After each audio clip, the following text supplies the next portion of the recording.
Hello, good evening, student. I am Sunita Sharma, your economics teacher. Today we will do chapter number 1.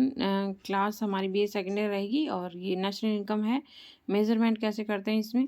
Summary statement of the three methods. इसके three methods हैं major करने के.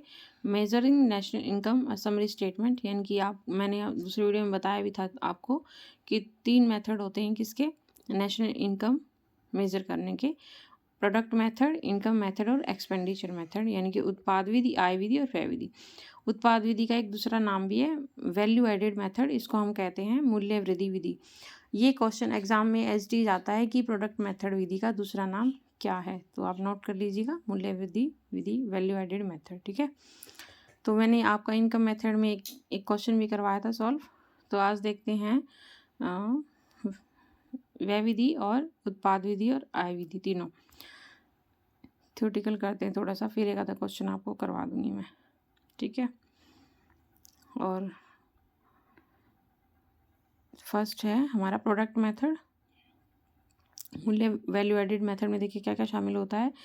बाजार कीमत पर प्राथमिक क्षेत्र में सकल मूल्य वृद्धि, बाजार कीमत पर द्वितीय क्षेत्र में सकल मूल्य वृद्धि और बाजार की कीमत पर यानी कि मार्केट प्राइस पर तृतीय क्षेत्र में सकल मूल्य वृद्धि. ठीक है, बाजार कीमत पर सकल घरेलू उत्पाद जो है, इस तीनों को प्लस करेंगे तो क्या आ जाएगा, ग्रॉस डोमेस्टिक प्रोडक्ट. उसमें से अगर हम माइनस कर देंगे डेप्रिसिएशन, मूल्यह्रास, तो हमारे पास आ जाएगा बाजार मार्केट प्राइस पर शुद्ध घरेलू उत्पाद, नेट डोमेस्टिक प्रोडक्ट. ठीक है, फिर उसमें से हम माइनस कर देंगे शुद्ध अप्रत्यक्ष कर, और उसके बाद आ जाएगी हमारे पास साधन लागत पर शुद्ध घरेलू उत्पाद.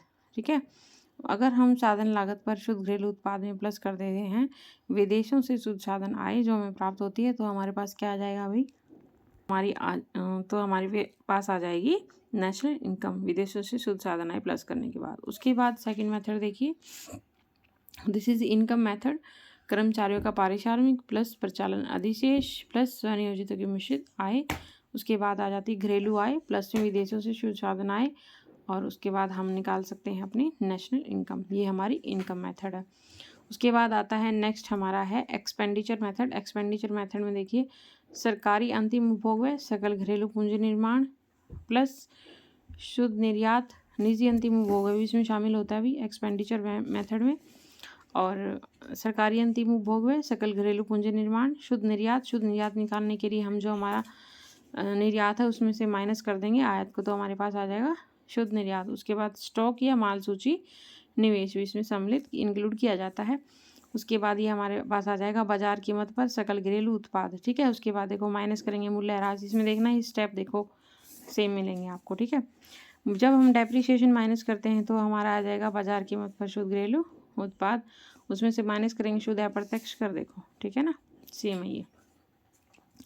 माइनस करेंगे तो हमारे पास आ जाएगी साधन लागत पर शुद्ध घरेलू उत्पाद. जब हमारे पास साधन लागत पर शुद्ध घरेलू उत्पाद आ जाएगा तो उसमें हम क्या प्लस करेंगे, विदेशी शुद्ध साधन आए, तो हमारे पास आ जाएगी नेशनल इनकम.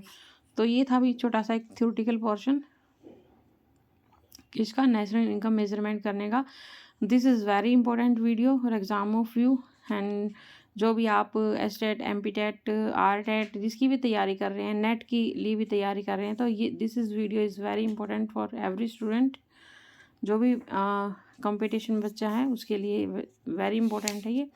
उसके बाद मैं आपको एक प्रैक्टिकल करवा देती हूँ एक्सपेंडिचर मेथड का, एक इनकम मेथड का. ठीक है, दिस एग्जाम्पल नंबर 8 इसमें कह रहा है कि निम्नलिखित आंकड़ों के से साधन लागत पर घरेलू उत्पाद NDPFC ज्ञात कीजिए. ठीक है, तो इसमें देखो हमें दिया हुआ है भाई सकल घरेलू निवास, मूल्य सूची निवेश किस में आया था, हमारा एक्सपेंडिचर मेथड में. ठीक है, स्टॉक या माल सूची निवेश एक ही बात है. स्टॉक हम कैसे निकालते हैं, प्रारंभिक स्टॉक माइनस अंतिम स्टॉक. ठीक है, तो माल सूची निवेश दिया है, स्टॉक दिया हुआ, एक ही बात है.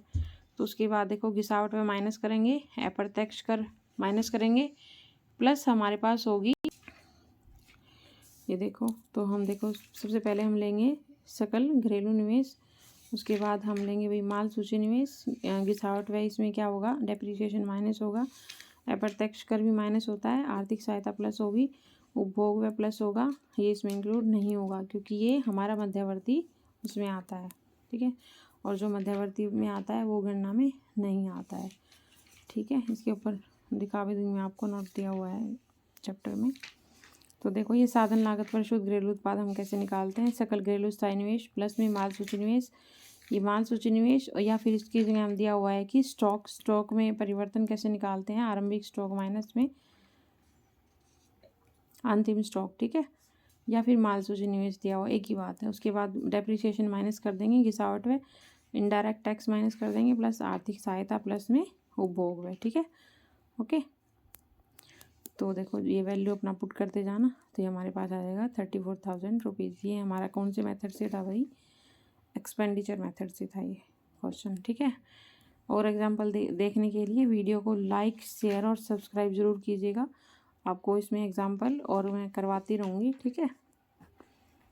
वीडियो को लाइक शेयर सब्सक्राइब ज़रूर कीजिएगा। Thank you dear student.